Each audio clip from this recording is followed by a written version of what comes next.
تصور کرو کہ دنیا کا کوئی کام ہو یا دنیا کا کوئی بڑا انسان آ کر کے اگر تم کو بلاتا ہے کہ آج کھاوڑا میں فلاں جگہ پر میٹنگ ہے تمہیں جمع ہونا ہے، وقت سے پہلے ہم پہنچ جاتے ہیں وہاں پہ، جو وقت دیا رہتا ہے اس سے پہلے 1-2 گھنٹے پہنچ جا کر کے بیٹھ جاتے ہیں۔ لیکن یا اللہ کا بندہ تم کو اللہ کے گھر کی جانب بلا رہا ہے، 5 وقتوں میں کہ بندو نماز کی جانب آؤ، تمہارے لیے یہی کامیابی ہے، تمہارے لیے یہی فلاح ہے، اگر تم یہاں آؤ گے تو تم فلاح پاؤ گے۔ لیکن ہمیں ذرا برابر بھی اس چیز کا تصور ہی نہیں ہوتا ہے کہ کوئی بندہ ہمیں مسجد میں اللہ کے گھر کی جانب بلا رہا ہے۔ اس کی پابندی کرو میرے بھائیو۔ اس چیز میں بھی ہم بہت پیچھے ہیں، ہم تقریروں میں درس میں بہت باہر اس چیز کو سن چکے ہیں، ہم خود سب پڑھے لکھے لوگ ہیں، سب جانتے ہیں کہ نماز ہم پر 5 وقت کی نماز فرض ہے، لیکن ہم اس میں سستی اور غفلت برتتے ہیں۔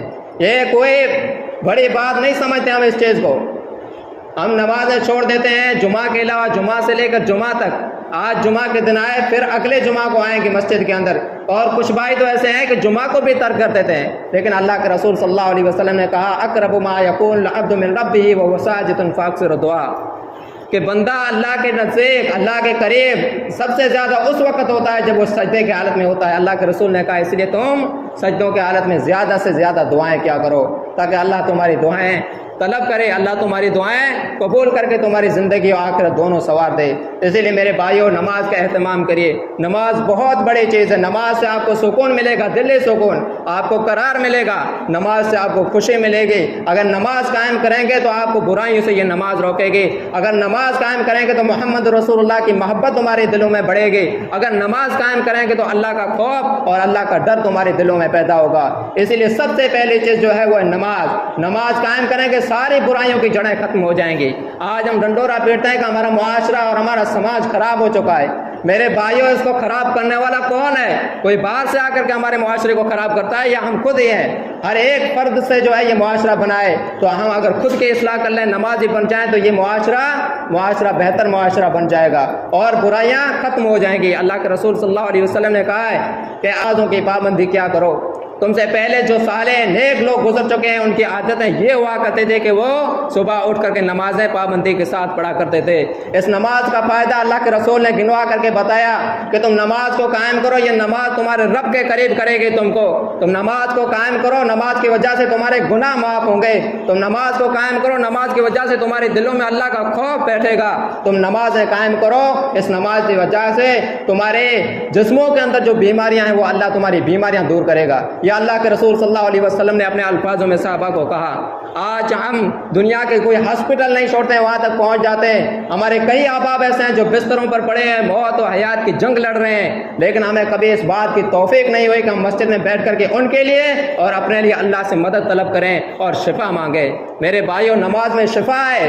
یا اللہ کے رسول صلی اللہ علیہ وسلم نے کہا کہ نماز پڑھو، تمہارے جسموں میں جو بیماریاں ہیں، جن بیماریوں میں تم مبتلا ہو، وہ بیماری سے اللہ تم کو شفا دے گا۔ یا تو شفا مل جائے گی یا اس کی وجہ سے اللہ تعالیٰ آخرت میں تمہارے درجے بلند کر دے گا۔ اس لیے میرے بھائیوں نماز کو معمولی مت سمجھیں۔ آج نوجوان جو ہے اس چیز سے بہت دور ہیں، حالانکہ اللہ کے رسول نے کہا کہ جوانی کے صدقے اللہ کو سب سے زیادہ پسند ہے۔ آج دیکھیے ہمارے بھائی جو بیمار ہیں، بستروں پر پڑے، وہ نماز پڑھنے کی کوششیں کرتے ہیں لیکن اٹھ نہیں سکتے۔ وہ نماز پڑھنے کی کوشش کرتے ہیں لیکن اس کے اندر اتنی طاقت نہیں ہے کہ اپنے جسم کو اوپر اٹھا کر کے اللہ کے سامنے جھک سکیں۔ اللہ نے آج ہم کو طاقت دی ہے، قوت دی ہے، اللہ نے آج ہم کو چلنے پھرنے کی طاقت دی ہے، تو آپ آئیے اللہ کے گھر میں اس چیز کا آپ فائدہ یہ اٹھائیے کہ اللہ کے گھر میں آ کر کے 5 وقت کی نمازی پابندی کے ساتھ پڑھیں۔ اگر آپ سے کوئی اور نفل نماز کا اہتمام نہیں ہوتا ہے تو کم سے کم وہ نمازیں ضرور پڑھیے جن نمازوں کے لیے مؤذن آپ کو 5 وقت بلاتا ہے کہ حی علی الصلاۃ، نماز کی جانب آؤ۔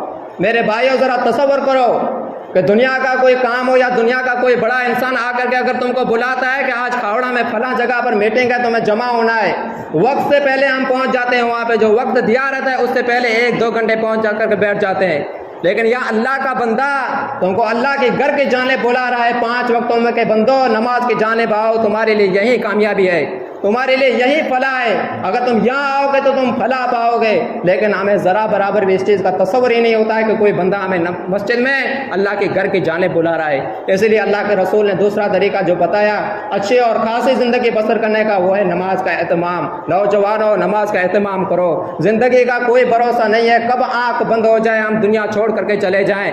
آج زمین کے اوپر ہے، کل نیچے مدفون ہو جائیں، زندگی کا کوئی بھروسہ نہیں۔ ہم حادثات دیکھ رہے ہیں، ہم بھی انہیں حادثوں کے راستے پر چل رہے رہے ہوتے ہیں، جہاں ہمارے بھائی حادثوں کے شکار ہو کر کے یہاں دنیا سے چل بسیں، انہیں راستے پر ہم رات اور دن چل رہے ہوتے ہیں، کیا پتا کل ہمارا حادثہ ہو جائے۔ تو وہ حادثہ ہونے سے پہلے، وہ موت آنے سے پہلے، اس سے قبل آپ تیار ہو جائیے اور اللہ کو راضی کر لیجیے، نماز کا اہتمام کریے۔ تمہارے سجدے اللہ کو بہت محبوب ہیں، تمہارے سجدے اللہ کو بہت طلبگار ہیں، اس لیے میرے بھائیوں نماز کا اہتمام کریے۔ اور تیسرا جو اصول اللہ کے رسول صلی اللہ علیہ وسلم نے بتایا اچھی اور خاصی زندگی گزارنے کا، وہ ہے تقویٰ، کہ اپنے دلوں کے اندر اللہ کا خوف رکھیے۔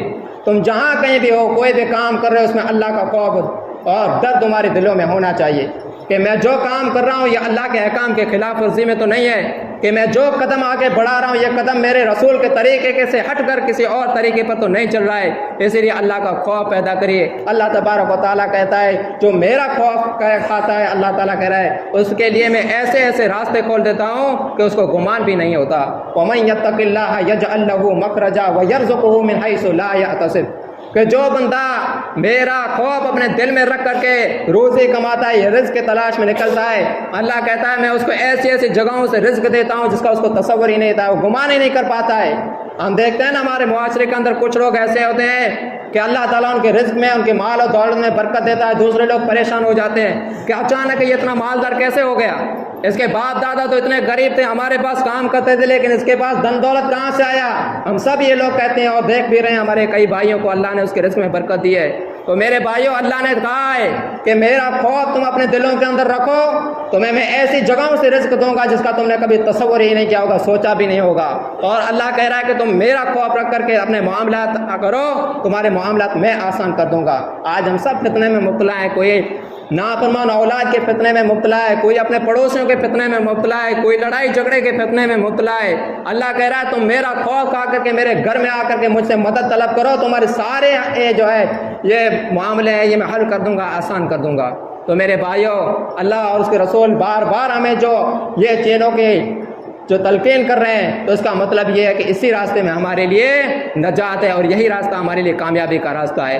اور چوتھی چیز اور چوتھا طریقہ اللہ کے رسول صلی اللہ علیہ وسلم نے جو طریقہ ہمیں بتایا ہے اچھی خاصی زندگی گزار کرنے کا، وہ ہے اللہ کا ذکر، کہ تم جہاں کہیں بھی ہو اللہ کا ذکر کرتے رہو۔ یہ یقینی بات ہے کہ تم اعمال صالحہ کرو گے، تم نماز کے پابند رہو گے، تمہارے دلوں میں اللہ کا خوف رہے گا تو زبان پہ تو ذکر ہی جاری ہوگا۔ اس ذکر سے اگر دوری بنائے رکھے تو یقین جانیے گا تمہارے دل جو ہے زنگ آلود دل ہو جائیں گے، تمہارے دل کالے ہو جائیں گے، پھر اللہ کے رسول صلی اللہ علیہ وسلم کی باتیں نہ تمہارے دلوں پر اثر کریں گی، نہ قرآن مجید کی باتیں تمہارے دلوں پر اثر کریں گی۔ اور یقیناً آج یہی ہو گیا ہے، اللہ کے گھروں سے ہم نے دوری اختیار کی، قرآن مقدس سے ہم نے دوری اختیار کی۔ پچھلے رمضان میں قرآن مقدس کو ہم نے کھولا تھا، پھر ہمارے نوجوان جو پڑھے ہیں قرآن کو وہ اب جو ہے جب رمضان کا چاند دیکھیں گے اس کے بعد پھر قرآن کو کھولیں گے۔